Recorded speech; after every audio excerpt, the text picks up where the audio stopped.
na kati ya AFCC ba problème ebimi eyili. Bienvenue sur École de Mutation TV, la voie du changement et de l'analyse. Avec notre père, l'ingénieur Gervin Munganga, nous traitons des sujets de politique, de société, de culture et de sport avec clarté et responsabilité.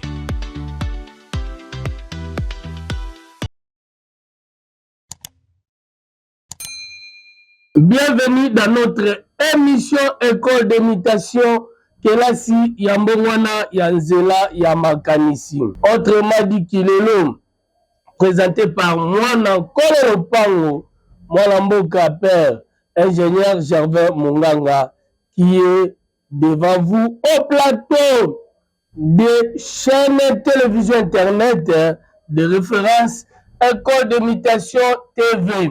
Sur YouTube, veuillez s'abonner massivement dans notre chaîne.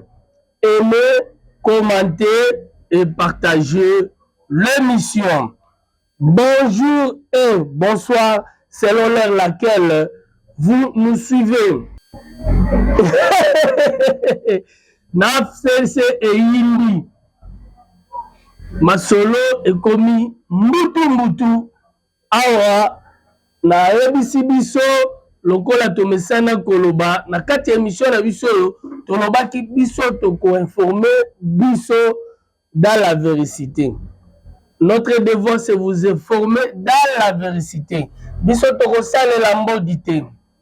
Biso toko salela pe formalité pote tozali na kati ya mogete to beta ba mwa bambibembe pote bayeba kopola te tolobaki toboya kabiosha na kati émission oyo kweli ni kweli otevele boloti ozongezole bosolo ekotikala kaka bosolo biso tokoyeba kosalela kaka bosolo na kati ya AFCC ba problème ebimi eyili makambo ezali ebele na kati ya union sacrée lokola professeur Modeste Bahati na ba sortie médiatique na oyo elekaki yango te le collège des cofondateurs balingi balongola mukolo masolo bakendaki pe komona professeur Mbata oyo azali secrétaire permanent ya union sacrée nde bakendaki kuna pour le cofondateur de l'AFDC. La page du professeur Modeste Bahati est désormais tournée.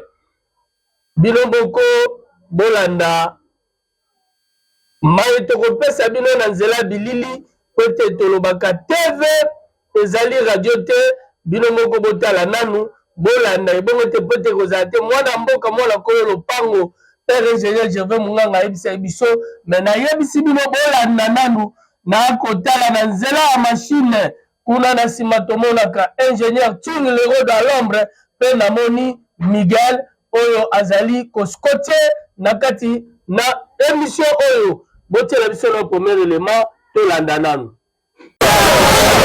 En vue de réaffirmer leur attachement et leur loyauté à la vision du chef de l'État, le collège de cofondateurs de l'Alliance de forces démocratiques du Congo AFDC, conduite par Otto Baizi, s'est rendu au siège de l'Union sacrée de la nation à l'issue de leurs échanges avec le secrétaire permanent de l'Union sacrée, le professeur André Mbata. Les membres du collège des cofondateurs de la FDC ont exprimé leur indignation face à l'attitude du professeur Bahati Lukwebo qui, selon eux, ne doit plus siéger au présidium de l'Union sacrée de la nation. Nous sommes venus justement parler avec le secrétaire permanent pour lui exprimer que nous continuons avec la vision du chef de l'État. Nous sommes avec le chef de l'État.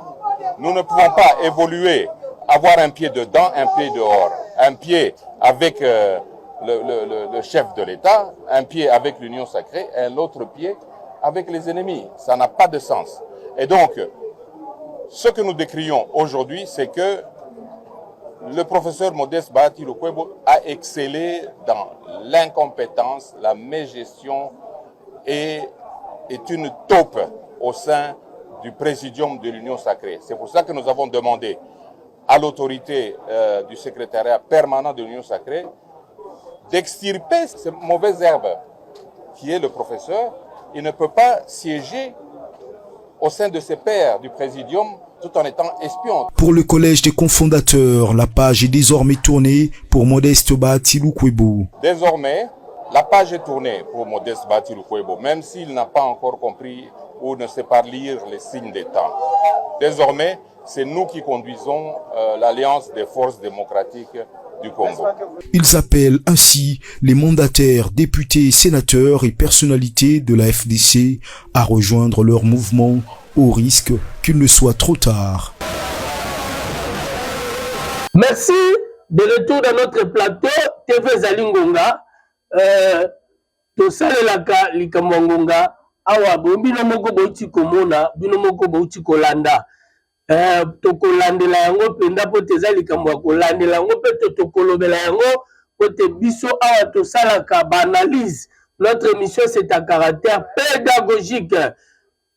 Tokei nenge bomo mesano to mesana kopesa ba mbote na biso na pesi mbote na ngai epai ya da Fifi Lusuma awezai tomoni kuna topesi mbote les amis de Badara 4 o bazalaki spolié na kati ya ba parcelle na bango na pesi bango nyonso mbote na pesi bandeko nyonso ba mesana kolanda biso pe ba membre pe cadre nyonso ya INC na pesi bango mbote kobanda na secrétaire général Billy Kambale Eraston na moni pe kuna na recrutement na moni oyo ba kobenga le coordonnateur national ya cellule nationale ya recrutement suivi de nouveaux adhérents Joseph Papi Okata na pesi bango mbote tokomi na suka bolanda oyo ete tokoyeba kosala pena analyse approfondie na émission ekoya bolanda biso veye s'abonne